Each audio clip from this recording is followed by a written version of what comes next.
So with the different marking criteria with arts and science subjects, are art subjects actually capped at 80, or is that just a sort of general guide? No, they're not capped at 80 at all, and I think if you look at all our marking criteria, they do have either 80 or 85 and above, but the criteria at that point are basically it has to be of sort of professional quality, and that's why very few students, I think I've given 185 in my entire career, for a piece that then went on and was runner-up for national prize, so that's why, so it's not that they're capped. Okay.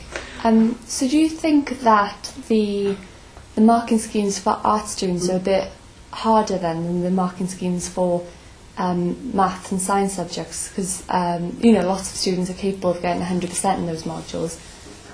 What I think's interesting, I mean, the only sort of work I've seen is actually physics, where what you see is a much greater range. I think that what you find in art subjects is that students tend to cluster, between about 57 and 73,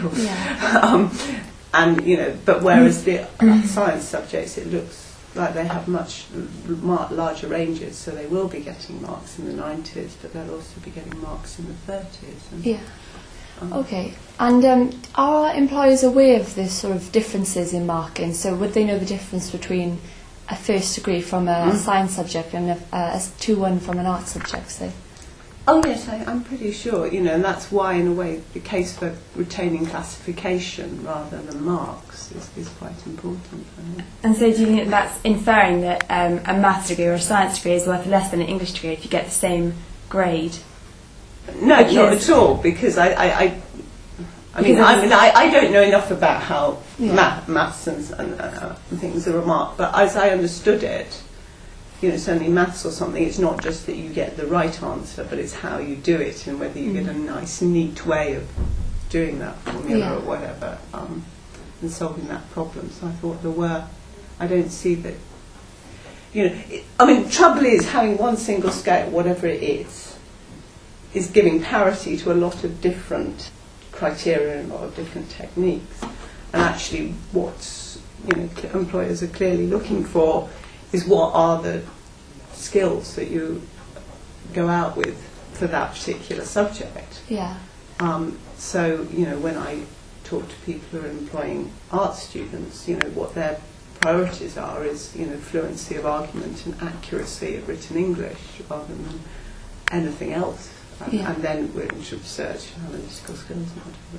So I suppose best advice really for art students and science students like going out into the working world is not to worry so much about classifications as more proving the skills you've learned. I think so, and that's why certainly we're sort of trying to put a lot of emphasis on communicating what the skills are and which modules are giving you which skills, so that students have a clearer idea of how to articulate those skills to an employer. And what do you think to the introduction of the GPA, the grade point average? I think in our research we saw there was coming into Manchester and Birmingham possibly. Do you think that's a fairer way of marking? Or? Well, I think there is an issue, and it's particularly stark for art students, but I think it also exists for science students, which is, that if you are coming in with good grades, the majority of students are getting 2-1s, and therefore it's become this very large classification. And I'm sure most people are aware there is a difference between a student who's got a 61 average and a student who's got a 69 average. So I'm not sure that one should be replacing the other, but I think it's fair, just with the Exeter transcripts, that you have that transparency. But, different institutions have different ways of classifying. And they do classify very differently.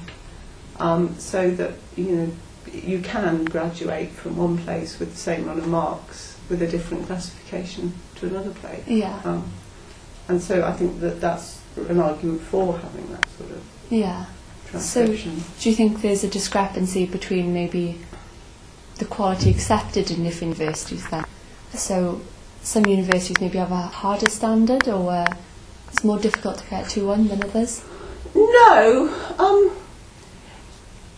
Where it's sort of, it's where it's around the rules like preponderance, you know, the idea that you don't just get classified on your overall average, but you may be classified if your average, at Exeter for example, if your average is over, I'm just maybe going to get this wrong, you'll have to double check this. If your average is over 58 and you've got at least 50% of your credits in the higher band and no more than, I can't remember what proportion of credits it is, but no more than some proportion of credits 2 grades below.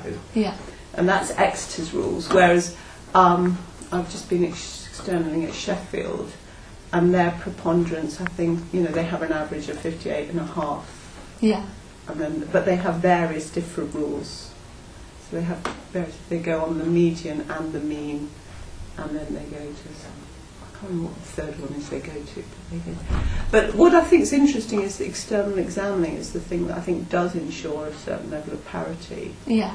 Because you're reading work in other institutions, getting a sense of what they're giving 2-1s for, and comparing it to your own. And actually there's an awful lot of common agreement about that in the sector. So it's only around those very marginal cases where there might be any difference. Yeah. So does external examining have a huge impact on the way that things are marked in Exeter, or is it quite minimal? I think it doesn't. It can change marks. We've changed marks this year in history. Last year in history, we were changing marks as a result of the external examiner's recommendations. But that's not what the point of it is. It's actually to calibrate. You know, so I mean, I learn more from being an external examiner somewhere else and getting a sense of how they're marking, and coming back and sort of thinking, yes, you know, am I doing it at, you know, at a similar level? Yeah. What are we looking for? And that's really useful, actually. Yeah. And also, to what extent is marking relative to the rest of the students? So obviously in maths, if everyone got the question right, they'd all get 100%. But in English... But I don't think they would, you see. I think they get the question, if they got the question right elegantly, yeah, so they get 100%. But Yeah. if you just got the question right, yeah. you might be only going to get, you know, 68%. You But know, if so the working and the question they got right in the end, obviously the teachers could not give them 100% if it was correct. But in English, I think they're going to differentiate. okay, well, but anyway, in English, could it be possible to give everyone a first if all the essays are really good, or would you have to take the top 10% or the top 20% and mark it relatively? No, we don't mark relatively. We mark according to criteria. Okay. So it's possible for everyone to get 100%? Theoretically? No, yes, I mean, it's possible theoretically for everybody to get 100% if they are producing work that is a publishable